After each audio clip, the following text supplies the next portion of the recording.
What happened next was actually funny enough to make me laugh. I put the palms of my hands down on the mattress, pressed down and lifted myself to my feet. My right wrist sang out under the strain. However, as soon as my butt left the mattress, the diaper came right off of me, slid down my legs and made a cartoon-like splat when it hit my feet and the floor. I began giggling when I heard it squish, and my giggles turned into laughter as I slipped my feet out of the wet, dripping diaper. Not one of Mom's better diapering jobs. I chuckled loudly. That's because your grandfather did it, came Mom's soft voice from the opening door. I spun around so fast that I nearly fell to the floor. Careful, sweetheart, she cried out while rushing to my side to help me regain my balance. Turning too fast had made my lip begin to throb, but despite it I managed to still mildly giggle about the diaper which had tripped me up. I then asked, "What time is it?" "A few minutes after 5. She said. "What?" I nearly shouted. "Well, the medicine the doctor gave you made you sleepy," she said. "No, not that," I said, waving my hands as if to erase that part of the conversation. "I mean, why did you let grandfather diaper me?" Mom grimaced. "Alvin, sweetie, your grandfather feels so bad about yesterday and he wanted to help. I didn't have the heart to tell him no." "Moom," I complained, "but he saw me naked." Mom grinned nervously, and I could tell by that grin that she knew something I didn't. "What?" I asked, unsure if I could handle knowing. Mom bent over, picked up the dripping diaper and started toward the armoire to put it in the diaper pail. "What do you remember from the hospital?" she asked me in an uneasy tone, and I told her what I remembered, which was exactly what you just read above. "So you don't remember that, when we arrived, you were sitting on your hospital bed in your birthday suit?" Mom said hesitantly. "I was what?" I gasped and grabbed the footboard with my sore hand to balance myself. I began pleading with her. "Oh no. Mom, tell me you are joking. Please." She turned around and was grinning from ear to ear, and I knew that she wasn't joking. "Oh Mom, that's humiliating," I said, trying to cover my face and hurting my mouth in the process. Mom walked back over and gave me a soft hug. "Well, they couldn't very well leave you sitting there in your clothes. They were soaked with blood and pee and—" "Oh no," I moaned, because I knew she was going to tell me that along with the blood and pee, I'd also soiled my pants. Now, thinking back on it, I probably did it while trying to drag Larry out of the park. I had been straining pretty earnestly, so I probably pushed the contents of my bowels out without even realizing it.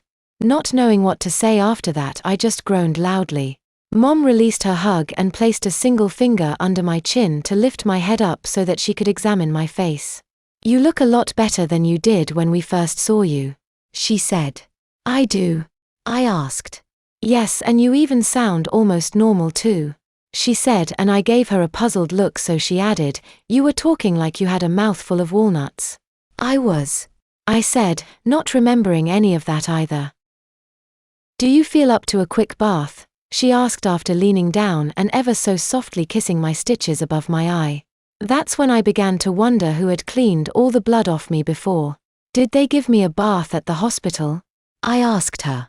She nodded as she took my elbow and led me to the bathroom. "But they didn't do a great job of it, so after we got you home and into bed your grandmother gave you a sponge bath." I felt embarrassed all over again. Boy, that water in the tub sure felt great. Mom, in her great wisdom, had filled the tub with cool water. When I first dipped a toe into the tub, I gasped as I had been expecting a warm bath. I lowered myself into the water and kept sinking until only from the chin up was left exposed. The cool water soothed away much of my body's aches and pains.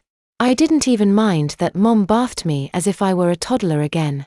While she washed my body, I asked, and she told me about Larry and that he was doing well when we left the hospital. "He kept telling your father and me over and over again how you saved his life," she said. "Really?" I gasped in disbelief. Mom grimaced and smiled at the same time, which came across looking like she was constipated or something. "He also wanted us to tell you that he was very sorry for trying to beat you up." "Wow, he really said that?" I said with honest surprise. "Only about a dozen times," Mom said, and then she stopped washing under my arm for a moment. "He has the nicest parents too," she emoted. I really couldn't believe how much I had missed or didn't remember from the hospital. You met them too?